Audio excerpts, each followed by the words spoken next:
this is going to be exciting. My truck on the Gold Mine Hill. I haven't done this hill in my truck before, but I have high confidence. And of course I have four-wheel drive here. I have an automatically locking rear differential. That should help me a lot. And I have 4-low on the transfer case as well. So the Duramax is ready.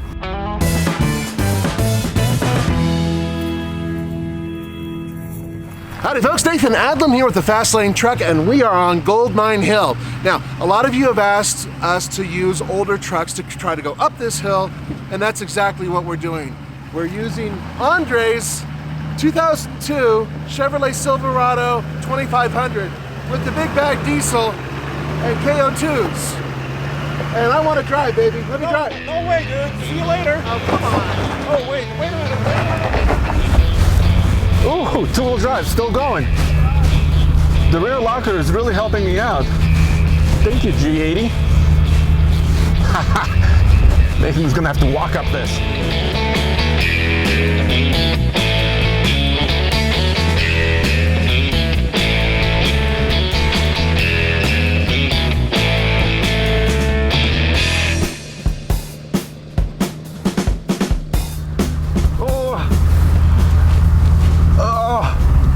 Okay, so the way we always do Gold Mine Hill, there's a stage 1, which is a steep incline, which is rocky. So I completed that. Stage 2 is negotiating this turn from a dead stop, and I am stopped right now. We've never said that this part would be much of a challenge for full-blown off-road trucks or Jeeps or what have you. But when you're in a crossover, this type of terrain is extremely challenging.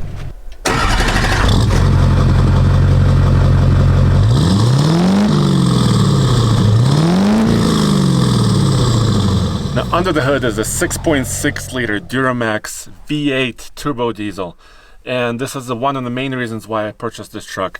300 horsepower, 520 pound-feet of torque. It's basically all stock other than this air intake system, and I do have an aftermarket exhaust system on this, but no computer tuning on this truck. It's made it to a 5-speed automatic Allison transmission, which is great for towing. I'm hoping it's also going to be great for off-roading.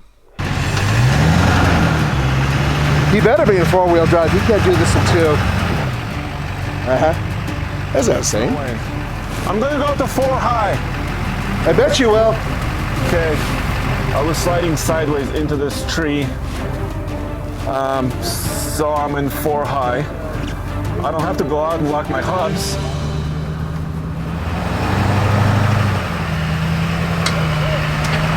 And there's a majestic beast running.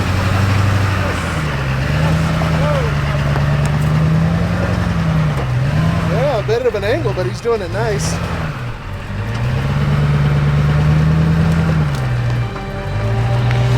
You know, those tires make all the difference. They really do. Woo! Piece of cake. Piece of cake. Ooh. Stage 3 is going to be very challenging because it's really narrow. I'm gonna have to get out and put my mirrors in. I cannot fit through this trail with my towing mirrors out. You really need 3 things to have a good performing off-road pickup truck. You need to have good ground clearance, you have to have good 4-wheel drive system, and good tires. I think I have 2 out of 3. The ground clearance overall is not that great. This is a crew cab truck, so it's pretty long. The tires are BF Goodrich KO2s, and they're almost brand new. And the 4-wheel drive system is pretty good. I have an automatic locking rear differential. The front end, though, is an independent suspension, so it's not the best for off-roading, but I'm hoping that together with how the frame flexes, I can have good articulation. This is a beast! I'm impressed. Okay, I shouldn't talk too much because the most difficult part is still coming up. Okay. Just remember, everything tends to fly towards this tree. Okay. Until you actually get into it. And also, remember, if you hit it more towards the center than to the left, it's better. Okay. All right, I'm gonna do this.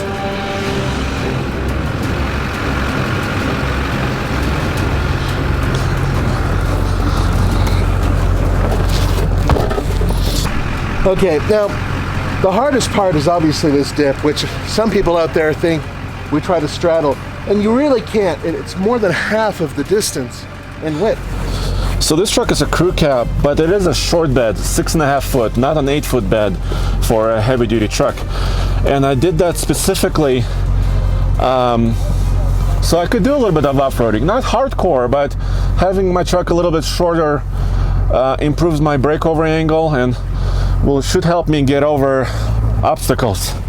But because this truck is pretty wide, he's gonna have to take it relatively slow. I'm getting awfully close to this tree. And I'm crawling at a very slow speed. I should probably try to pick up my speed a little. Ooh! Could you at least make it look like you were struggling? Did I hit something? Nothing. Dude. You did that easier than most of the modern vehicles we brought up. A Power Wagon has nothing on me. Nothing. Let's start with the Power Wagon. Power Wagon had no problem either. Partly these tires, you got tons of torque, really good ground clearance. That's the recipe. I think I touched something. Did you see anything? Touch me right here. Oh, your heart. In the heart, yeah. Your heart. Really impressive stuff. Your truck is too freaking loud. You ever go up to a drive-thru and then it's so bloody loud that you have to shut the engine off? Start again. Yeah, I figured as much.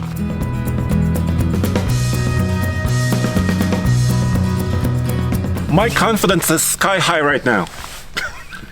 Well, I gotta say, for those of you who can't spend $60,000, $70,000, $80,000 on a ridiculously expensive pickup truck that can go off-road, it's good to know that you can buy a used one. You know, this one's 2002. Yep. And as long as it runs well, with tires, with the right clearance, and with the right power, you can make it up a hill like this, no problem.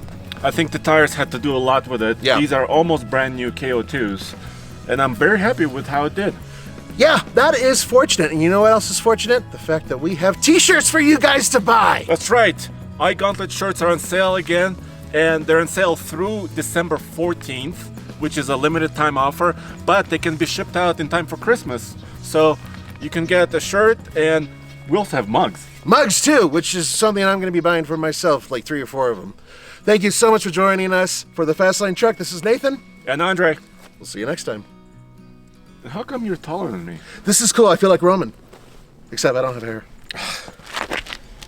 We're just leaving the Goldmine Hill area, and this is a very tight trail for this heavy-duty truck. How am I doing over there? You're fine. You're gonna just light scraping. So here's the only problem with this truck. It made it up the hill no problem, but the size of it and the turning radius is not very good. Well, this is a battleship and you go for a turning radius. This is the Patinkin. You try to turn it. And it's not the longest version of this. I don't have an 8 foot bed. This is a 6.5 foot, but still, I'm struggling on some of these turns.